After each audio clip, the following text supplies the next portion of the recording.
10, 9, ignition sequence start, 6.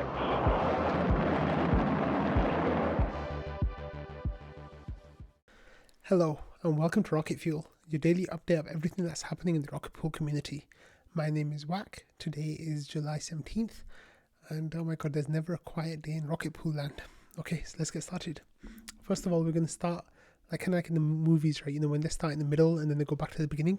So we had this post from Maverick at 12:13 Eastern Time saying, earlier today, Discord was briefly compromised about 2 hours earlier, while things appear to have since stabilized, we are still unsure as to the extent of the damage and the current security status. We are working to restore access and functionality with a priority of safety over speed, and it may take some time. It is also currently early morning for server admins based in Australia. We appreciate your patience. Please treat all communication in the server with caution, even this post, and also future updates which will be shared as soon as possible. If unsure, never rush into any action, and you will always have time to cross-check across different platforms. Rocket Pool. Okay, now what's Mav talking about here, right? So a little while earlier, about 10:26 a.m., Val was like, anyone else have the Rocket Pool Discord disappear?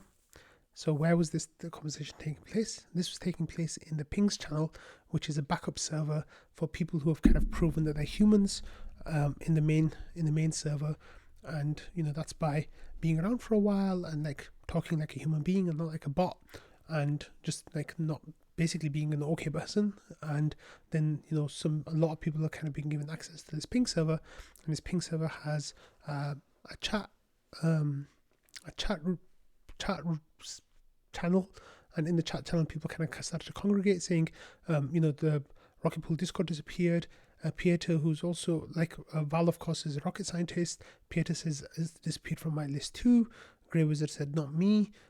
Val then tags Mav and Nick, who work with the Rocket Pool team of course, like did you block rocket scientists or something? Maverick's like and then Val says abandon hope, and basically people start kind of pouring in here, and then at 10:35 there's a message here in announcements saying that hey, we're doing an airdrop.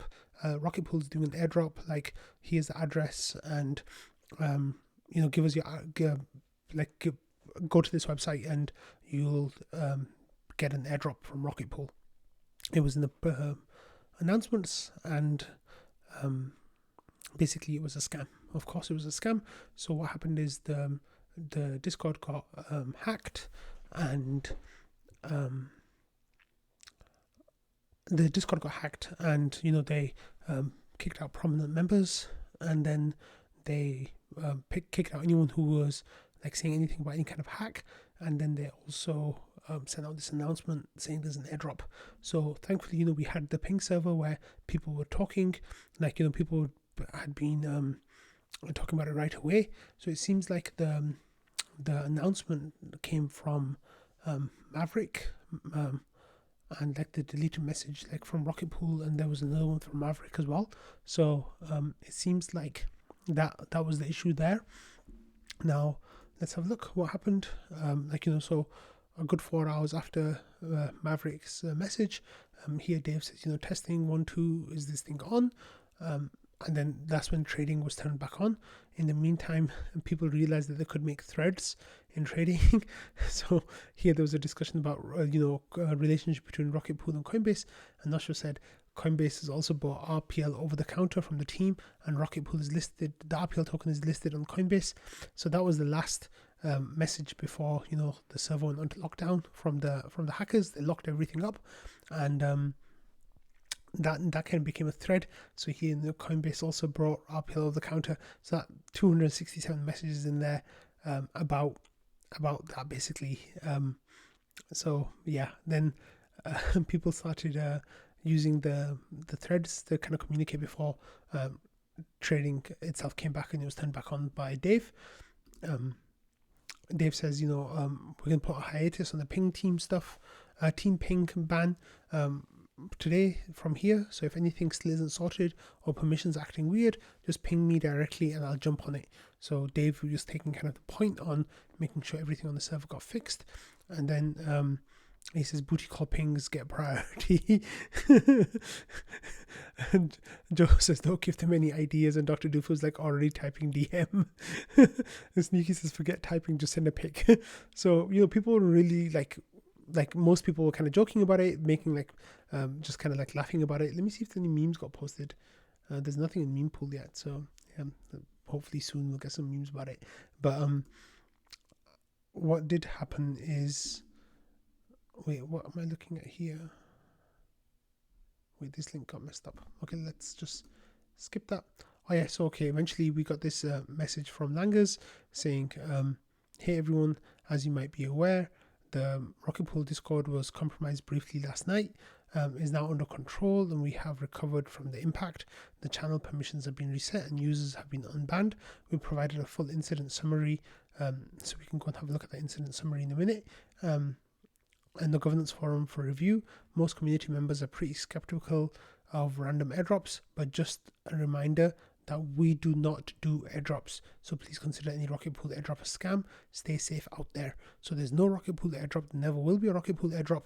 If you get any sign, semblance, like idea of another airdrop coming from Rocket Pool, it's a lie, it's not real. Please do not interact with it ever. Sadly, here we had Guinea Craig, who did interact with it. I think Guinea was the only user who did, saying, I don't know where my brain was, but I verified it came from Mav's real account. So I did it, lost a little bit of ETH, first time falling for a scam, lesson learned. So it looks like Guinea here, Jenny Craig, I'm not sure, was lost 0.37 ETH, which is a real shame that they did that, saying it was very clear. In hindsight, I just had sat at my desk and saw it pop up. I was going through the motions. It was a silly mistake. So then there's a link of where and they were the only victim. So that was really sad.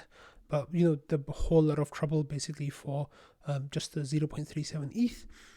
And then over here, this, they said it was first time I ever got scammed. I don't know, my brain was turned off this morning. Didn't really stay true to my normal standards.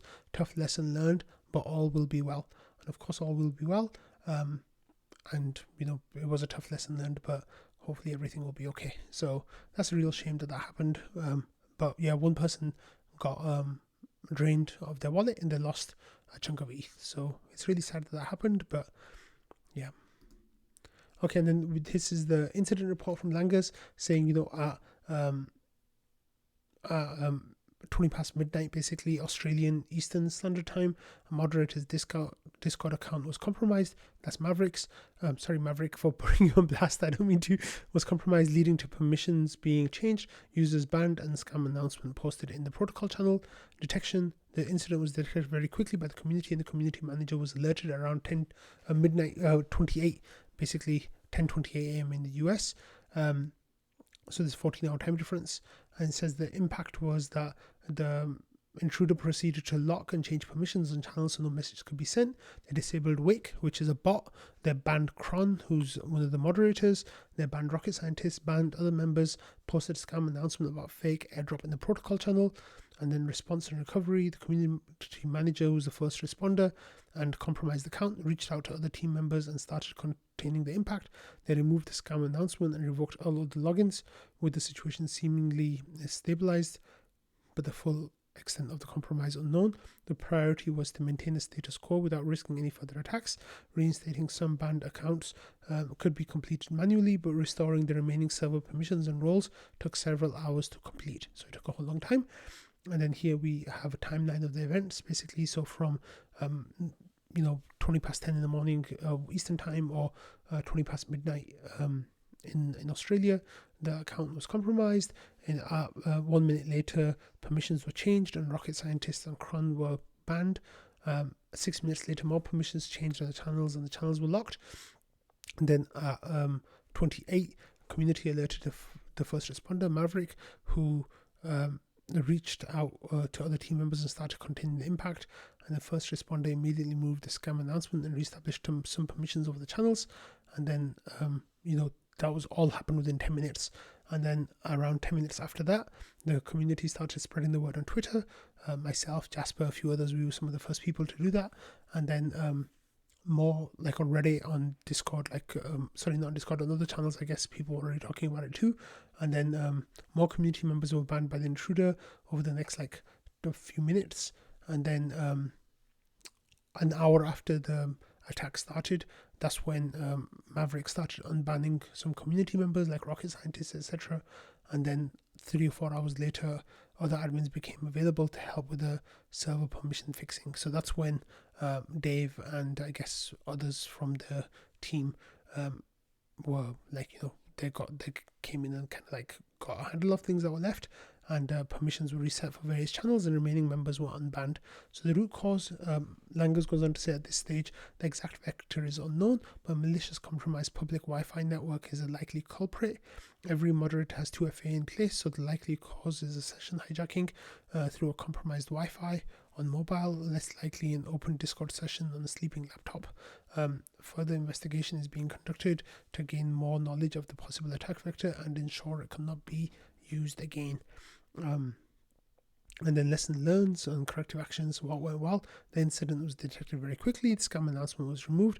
Containment was conducted efficiently and carefully. The community did an amazing job of spreading the word on Twitter and generally watching out for each other. And what could be improved? From a security perspective, the following corrective actions have been identified during root cause analysis. Do not use public Wi-Fi networks, use phone data instead, or ensure mobile VPN, and close open Discord sessions at the end of the day.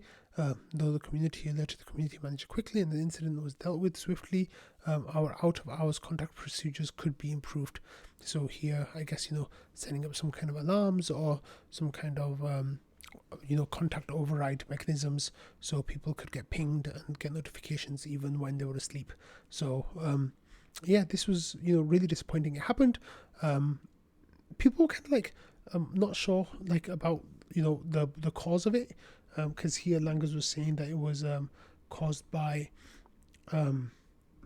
malicious key or compromised Wi-Fi network. Sorry, compromised Wi-Fi network. But I think it might have.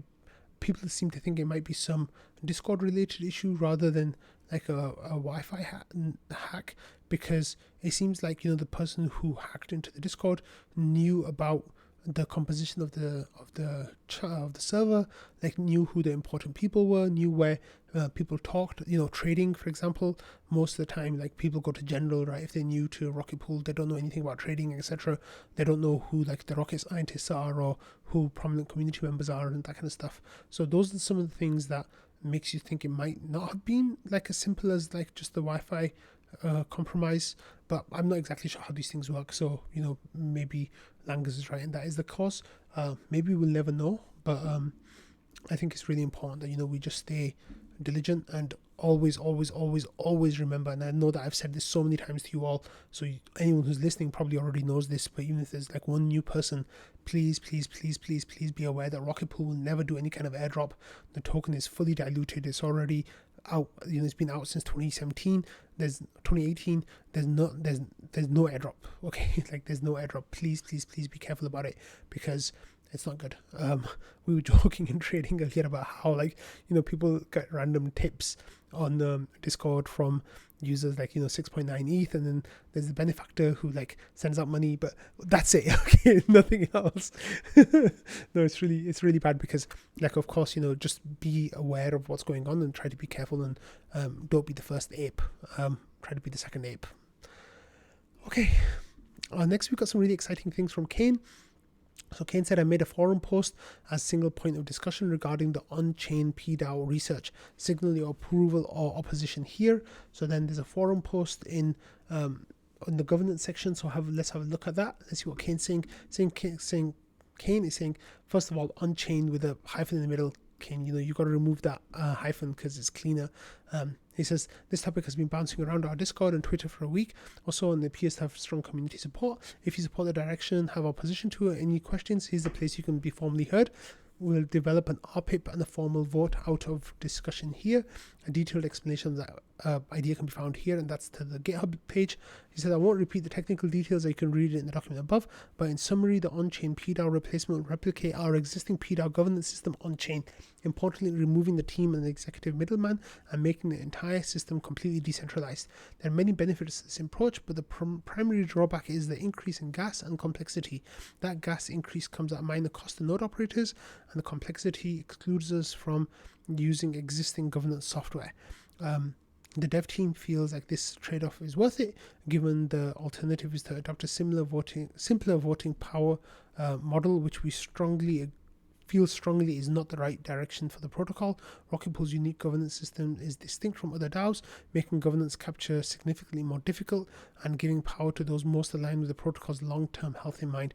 Please offer any criticisms, ideas, or any questions you have here. You can signal support or opposition. Here is a temperature check, but a formal process will follow. And the formal process, of course, is, once this discussion goes through, then we'll get an RPIP. There'll be a discussion about the RPIP potentially, and then that will go to vote on Snapchat.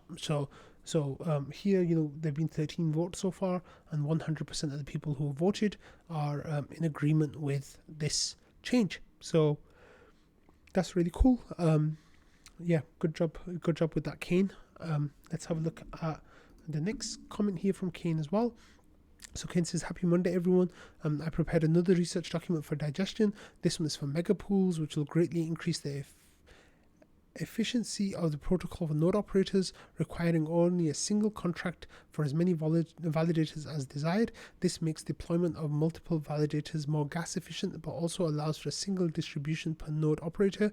This makes it more cost effective to distribute more frequently, which should hopefully also have positive impact on our ETH APR by reducing unproductive user ETH. As a bonus, it removes the ODAO duty by replacing the scrub process with a state proof. Shout out to Noshua for spitballing various ideas about this process with me. It does require EIP 4788, so will not be coming anytime before the Cancun hard fork. Now let's have a look at the update and see what we have here. So Kane here says, titles this megapools, and he says a megapool is a one per node operator contract, which acts as a withdrawal credential for one or many validators. The main purpose of this design is to drastically reduce the gas required when setting up more than one mini pool. The key challenge with this design is that the beacon chain does not distinguish between rewards and capital when depositing ETH into the withdrawal credentials address. From the perspective of the smart contract, the only thing that changes is its balance increases by some amount. E.g., if a large node operator with many mini pools has 32 ETH worth skimmed rewards appear in the withdrawal credentials address, we do not immediately know if this is one of the mini pools exiting or just a partial withdrawal skim. The reason for this issue is that we need to treat rewards and capital differently. Rewards are shared proportionally between node operator and our ETH users, with a commission going to the node operator. However, capital needs to be returned proportionally without the commission applied. Secondly, we need to handle the case where validator is slashed. In this scenario, the node operator's capital is slashed first, and the RETH users only if the node operator's capital is not great enough to cover the slashing. Finally, the ODAO is not long for this world, so any design choice we make here should not introduce any additional duties for them to perform. It needs to be a trustless solution. With the introduction of beacon state route available to the EVM with EIP 4788, we now have the ability to access beacon state data on the EVM. This opens up many possibilities for the protocol. However, it isn't a silver bullet that gives us access to everything we need immediately. There are many limitations to design around. Most importantly, access to the data is essentially asynchronous. So then there's technical implementations about the deposits, assigning staking, dissolution, voluntary or involuntary exits, distribution, finalizing, and there's a diagram of how it all works. So definitely go and give this a read.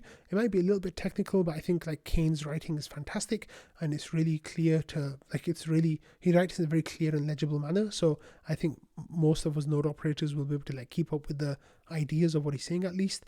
I'm really excited about seeing this happening. I think it's going to be a really nice step forward for Rocket Pool, and yeah, definitely give that a read. And when the time comes, engage with the discussions that come up in the forum and elsewhere. Okay, next we're going to be talking for just a quick minute about here we have this, the tokenomics changes that Val and Noshua mostly are working on, and there's a huge thread here that there's just too much for me to summarize, but Valdov here kind of had some of his own temperature check statements. There were 7 of them, and he says, okay, I've got bits of feedback I'll be looking to address. I'm going to put them in a separate comment each. Please thumbs up if you support the statement in quotes as written, thumbs down if you're against it. Feel free to do other emojis like shrugs or pepes, and I'll try helplessly guess what that means. Thanks to David for highlighting some quotes from the bigger chart for me. Please holler if I missed stuff.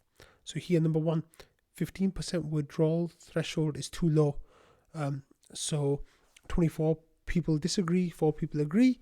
A withdrawal threshold should be a separate vote entirely. And then Valdov says, I partly agree. I don't think you want to force people to hold bad APR, though. So 20% with the new rule set would bother me, because for 5% of that, we're forcing folks to hold at low APR. So 8 people thumbs down, 4 people thumbs up. This is likely to cause a sell-off. I need to rewrite that section. New variant will have 3 things: RPL nervous persona, RPL bull persona, and equation to translate amount of bullishness to equivalent APR. This should give us a model of the kind of RPL heavy people we expect to be affected by the APR change. Explicitly note the whole market isn't rational, so the map does not equal the territory. And then 4 people said no, 21 people said yes. There shouldn't be a transition time. It's too complex to explain, especially to newer folk. 5 people said no, 20 people said yes. We need clearly spelled out rationale. Could add something like this. And then 33 people said yes, and 0 people said no. It's important to find out why FireEyes set initial specific numbers. 17 people said no, 1 people said yes. And be clear that these changes apply to all validators, not just the future ones. 27 people said yes, and 1 person said no. Let's have a look at this rationale over here. So there was some discussion going back and forth. I'm not going to try to actually piece it together because there was just too much here. I'm way lost on this thread, and I'm sorry. There's just a whole lot of content in here, and I'm behind on it. So until I catch up, I won't be able to give you guys a more fuller understanding of what's going on. But I figured that those temperature check statements might give you some idea of what people in the thread are thinking. Of course, the discussion is ongoing. If this is something that you are all interested in discussing, learning about, seeing how it impacts you, please go to this thread. It's the staking discussion thread. It's under research. If you're curious as to where it is, someone will point you in that direction.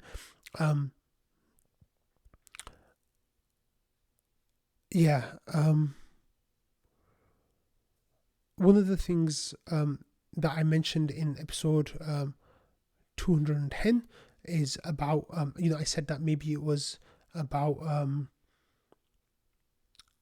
that's actually okay. That's not a problem. Okay.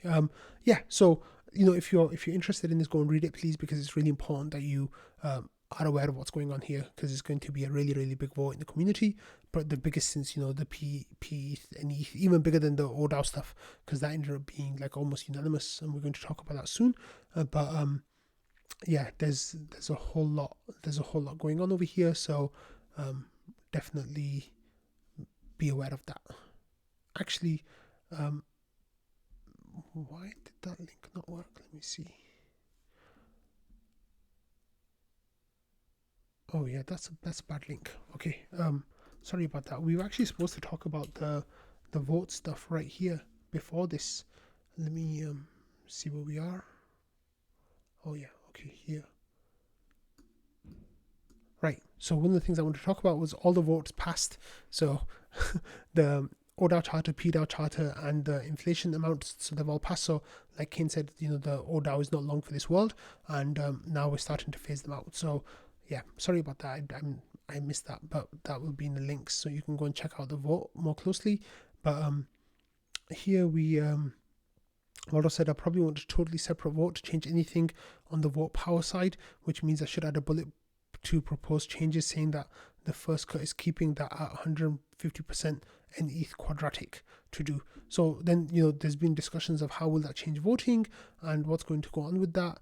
And how's that power going to change? So I think the first cut is keeping that at 150% NETH quadratic. So I guess there's going to be other things discussions that will need to keep happening, but I'll try to keep you all abreast as well as I can about that. Okay, moving on from there now, we have some updates about grants.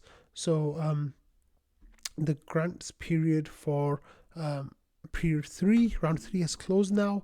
So the threads have been closed. So the grant applications thread was closed, the retrospective award applications thread was closed, and the bounties was closed as well. Let me see what came in here at the end. Patches. Oh, we already talked about that. Yeah, we already covered all of this stuff. So those are all closed now. So all the grant threads, the grant applications, bounty applications, and retroactive awards are now with the GMC. They've got 2 weeks to discuss it and come up with decisions based on those discussions. They're going to reach decisions about that by the end of this month, and then they'll announce the next reward period at that point. The rewards they'll announce at the end of the month, and then there'll be a 2-week challenge period for the rewards. So if people are not happy, then they can potentially write an RPIP to get the community to vote on that decision one way or another. And of course, the main thing this period that we need to know is this hopefully will be the last period of the existing reward system, existing grant system. As you all know, and as I've covered on Rocket Fuel before, the grant management committee is currently in the process of updating the process of how the grants work out. So here, we've got a temperature check, and 80% of people support the changes that Schifrin wrote about here. 10% oppose it, and 10% are undecided. So this, of course, is going to be a really big deal going forward, because it's going to change how the GMC works completely. So please pop into the governance thread here and give your opinion on whether you think we should do this or we shouldn't, and present your argument, present your points, because at the moment it looks like the RPIPs are ready and they are going to go to vote soon. So if you have anything to say, please do that as soon as possible.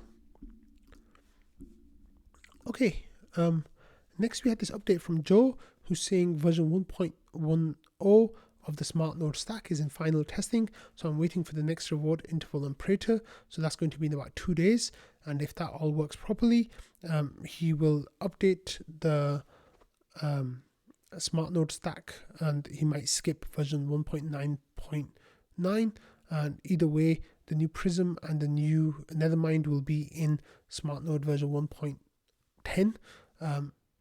So that's really exciting that it's going to be coming out very soon. And thanks to Joe for getting all that together. I know this is we've been waiting for version 1.10 for a while, so that's really exciting that we'll be getting that soon. And then here we have another update from Joe. This was based on the reward tree spec that we talked about over a month ago now on Rocket Fuel, where Joe was talking about changing some of the things in the reward tree generation and how it's going to work. So he said that, due to this, we estimate that version 6 will be used for either interval 11 on July 6th or 12 July 3rd, depending on how the discussion here and our testing time. So July 6th, of course, came and went and we didn't use it. But since that time, Joe has been working with Ramana to figure out how to get the tree generated. And today Joe had an update saying Ramana just finished his implementation of version 6, which matches mine.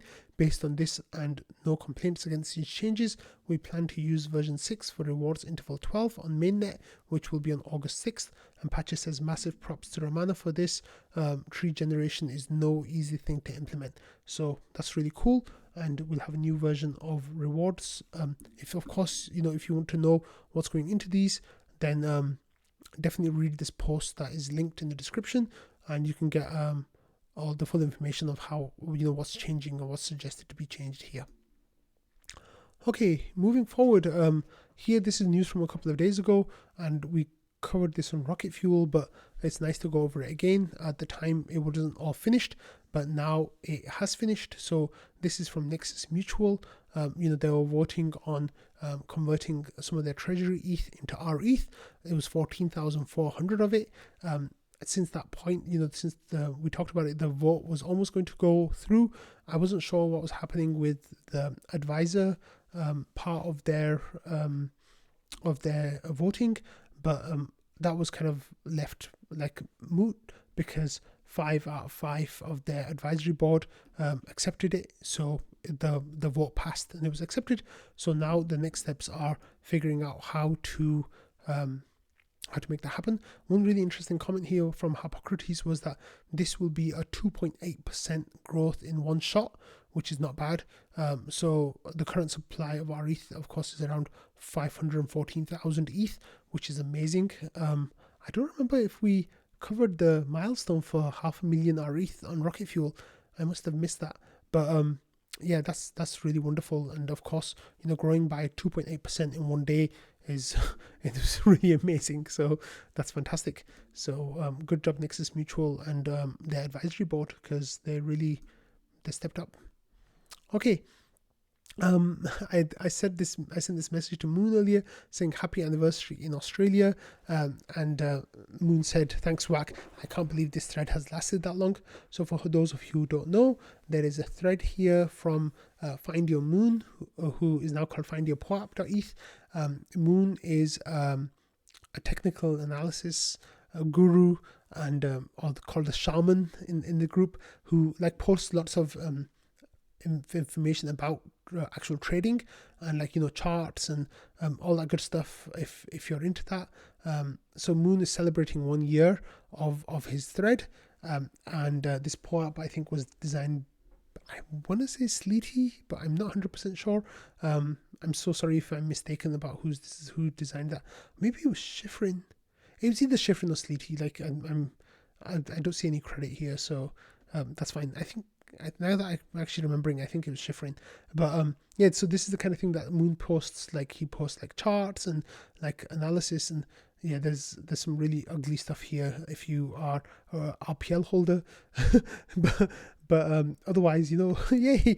But Moon has been doing this for a year. A whole lot of people in the community pop by into this thread and talk with Moon and share ideas about trading and getting in and out of positions, whether they should go long, short, all that kind of stuff. Talking about general stock markets and other kinds of markets as well, and trying to get information about all of that stuff. So I want to send out a huge congrats to Moon for running this thread for 1 year, and it really is a community within the community, which is so cool. And Moon really does a great job in here keeping these degens on a straight path as possible. Yeah, if you are interested in actual trading, then trading is not the place to go. The place for you to go is Moon's thread, and here you can get some really good information about trading and charts, and people kind of saying here Mig is saying, I'm going to bed and be up in 8 hours. I think I'll say goodbye to the POAP. By the way, RPL to rebound, and then there's a line of RPL token bouncing off certain this line here. So let's see if it keeps bouncing off that line, but on the USD chart. But yeah, congrats to Moon, absolutely amazing, and really proud of Moon. Awesome little thread that Moon's got there. So there's going to be a POAP which you can get by pasting a message in this thread of some kind of Moon related thing. So I guess everyone in there will get a POAP. So that's really nice. Okay, to finish, we've got a couple of things that are not directly Rocket Pool related, but you can get some really good information there. So Ethereum staking directory was started by staking directory, and it says a community maintained directory of Ethereum staking providers, staking.directory. So built with love by Iridian Alpha and Space Cider. Oh, I know Space Cider, that's so cool. Okay, so let's have a look at the directory. So here it says, you have quick filters about how you want to gather your information and stuff. And then they have information about the different protocols that are out there and like how well they are or aren't doing. So here you have like a Rocket Pool node operator, and if you click on the information, it gives you information about like all the different measurements they use here and how it's all working out. So Rocket Pool is one of only 2 protocols here that gets green ticks for everything, and the other one being Stader. Of course, there are still some question marks with Stader that aren't covered in here, which might have been good to cover. Something like a Lindy effect would be really important here. Also, like it being permissionless usage and permissionless operators. However, it seems that like Stader will also be operating with permissioned user set on top. So maybe there's some like gray areas or like yellow areas here instead of green and red, of course. But then they've got a whole bunch of different services here, and like how much they like how good or bad they are, and some of them are like really, really bad. So like ETH Pool, Ethermine staking, like they're all red all the way, whereas Rocket Pool of course is on the other side of that, which is all green all the way. So that's really cool. I think there's like, this is still a work in progress. As you can see, one of the people here said oh no, that's something else. I think they're looking for feedback basically to, it says community update phase in progress. So right now they're seeking feedback from community members, and they want to like kind of learn, like they want to make things better. So I think right now anyone can add a staking provider and add the information in there. Let me see, open source. Yeah, so they can basically, you can put in whatever you want and like just say yes to everything. So this is where the community challenge comes into it, or the community what's the language they use, community update phase. So that's what they want to do here. And then we have this update from Rohit Sabnis, who says Rocket Pool community would love to hear your feedback on our ETH staking dashboard. So they have a dashboard here. I think this was covered on Rocket Fuel before. Let me see if I can get it to load. Yeah, I remember there wasn't too much to it. Yeah, we did cover this Joey Starlings last week. It was quite basic. I didn't really think there was all that much to it, but they're asking for feedback now. So if you are interested in giving them feedback of the kinds of things they could add or remove, then that would be useful, I guess. Here, Dab says risk and insurance are important parts of each different LST. It's the difference between putting money in an established bank or one without FDIC. And it says that Ethereum.org has a good framework. And Kia says, how did you decide the ordering here? Lido and Frax are 1 and 2 in your list, but they don't appear to be sorted by any of the columns. Users are more likely to choose something closer to the top of the list. Can you explain what must have been explicit ordering choice? Yeah, because if they're not ordered by any one of these metrics, because like Lido, isn't necessarily number 1 in any of these except TVL, I guess. But then Frax is second, but they're not the second biggest in TVL. There's just random ordering, well, deliberate ordering when maybe it shouldn't be. So there's some questions. Let's see how they go and fix those. But I guess they're open to getting some of those questions answered. And then next we had this information from Liquity, which was shared by Hippocrates as well. So Liquity is saying that they're coming out with version 2, and our stable summit, which is happening in Paris, they talked about a new stablecoin. So Liquity currently has LUSD, which is backed only by ETH and nothing else. So version 2, it says they will be backed by staking tokens. Next iteration will offer attractive products for leverage and borrowing for staked ETH holders. So I think they'll be integrating our ETH into that, and that's really exciting because Liquity is a very, very well-respected protocol. Excuse me. And finally, we're going to finish with this update from Stakewise. Stakewise saying Stakewise version 3 gives stakers the powers to access liquid staking from any node, prioritizing control, self-custody, yield, and decentralization. Try Stakewise version 3 on testnet, and then there's specific.stakewise.io. So now you can go there, and it says liquid staking protocols today offer the same operators and staking terms to all users, regardless of the unique circumstances. Stakewise version 3 has a radically different architecture designed for stakers who want more control, safety, and self-custody than was possible before. Stakewise version 3 offers a marketplace staking pools called vaults, where you can fully control your staking experience, prioritize what's important from operator to fees, MEV relays, usage of DVTs, slashing insurance, SLAs, receiving an ST, and extra safety measures. Here's some examples of what's possible. So yeah, if you are all interested in working with Stakewise or checking out how it works, they're on the public testnet now.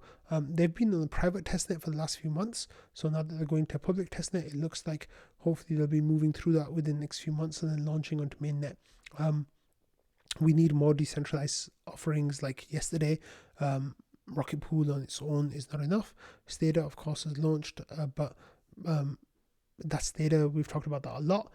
We need things like Stakewise to come online, and then maybe, Diva. I don't know what form their protocol is going to take, but Diva and others as well. So let's hope we get more decentralized options coming online soon. And of course, as always, I'll do my best to keep you all up to date with all of that stuff. So on that note, I hope you all had a lovely weekend. Thank you for watching, listening, and being part of the Rocketful community. And I will see you all tomorrow. Bye.